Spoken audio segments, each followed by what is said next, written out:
नमस्कार दोस्तों, स्वागत है आप सभी का प्रयास कोचिंग क्लासेस में। सॉरी, इस सप्ताह 2 सप्ताह का गैप हो गया। हम लोग थोड़ा मेडिकल प्रॉब्लम हो गई थी।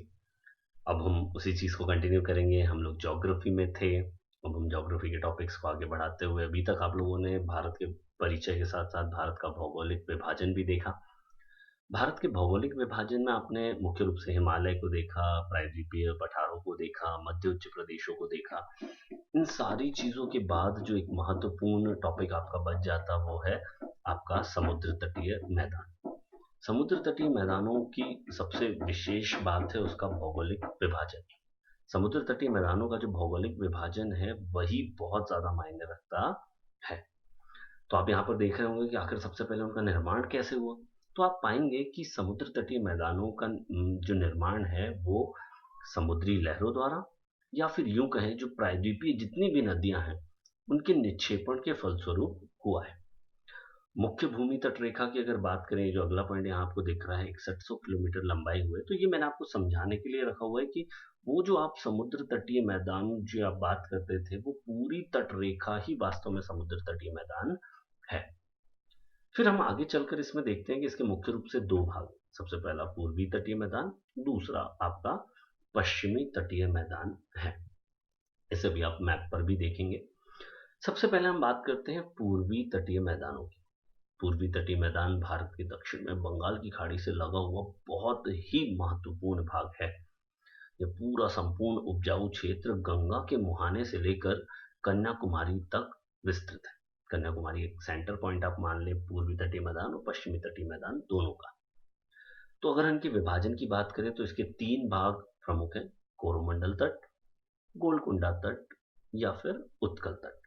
आप इसे मैप पर भी देख सकते हैं। ये देखिए यहाँ पर हम सबसे पहले देख रहे हैं कि कोरोमंडल तट एकदम नीचे कन्याकुमारी से लेकर कृष्णा नदी डेल्टा तक, कृष्णा नदी के डेल्टा से लेकर तो गोदावरी नदी के डेल्टा तक आपका है गोलकुंडा तट, और लास्ट आपका गोदावरी नदी से लेकर तो महानदी तक के बीच का स्थान आपका कहलाता है उत्कल तट। इन्हें कुछ अन्य नामों से भी जानता है जिन्हें अभी अपन स्लाइड्स में देख लेते हैं। सबसे पहले जैसा कि हमने कहा कि हमारा कोरोमंडल तट आता है प्रमुख रूप से, यह कन्याकुमारी में सबसे नीचे से लेकर डेल्टा कृष्णा नदी तक विस्तृत है। चेन्नई बहुत ही प्रसिद्ध बीचों के लिए फेमस स्थान, तो इसी वजह से इसे चेन्नई तट की संज्ञा भी दी गई है। दूसरा भाग इसका हमने रखा हुआ है गोलकुंडा तट। तो गोलकुंडा तट कृष्णा नदी से लेकर गोदावरी नदी के डेल्टा तक पाया जाता है। आप इसे मुख्य रूप से संपूर्ण आंध्र प्रदेश कह सकते हैं, इसलिए इन्हें संज्ञा भी आंध्र तटीय मैदान की दी जाती है। सबसे अंत में बारी आती है उत्कल तट की, जिसे गोदावरी नदी तक से लेकर महानदी तक विस्तृत माना जाता है। इसे उत्तरी सरकार तट भी कहा जाता है। उत्तरी सरकार तट के बाद अगर आप देखें तो यह पूरा क्षेत्र उड़ीसा के सुंदर सुंदर बीचों की अगर हम बात करें तो उड़ीसा के मैदान के नाम से भी विस्तृत है। एक प्रश्न जो बार बार आपको पूर्वी समुद्र तटीय मैदानों से आएगा, या यूं कहें कि समुद्र तटीय मैदानों से आएगा, वो है ये कि आखिर उत्तर के विशाल मैदान और समुद्री तटीय मैदानों को पृथक करने वाली कौन सी नदी है। तो वो नदी का नाम है स्वर्ण रेखा नदी। आपने अभी इसी चीज को मैप पे भी देखा, एक बार फिर से देख लीजिए। ये आपके तीन प्रमुख वो हैं। पहले आपका कोरोमंडल तट, दूसरा आपका गोलकुंडा तट, और तीसरा आपका उत्कल तट। आप इसे संज्ञा दे सकते हैं। कन्याकुमारी हमारा यहाँ सबसे लास्ट सेंटर पॉइंट है।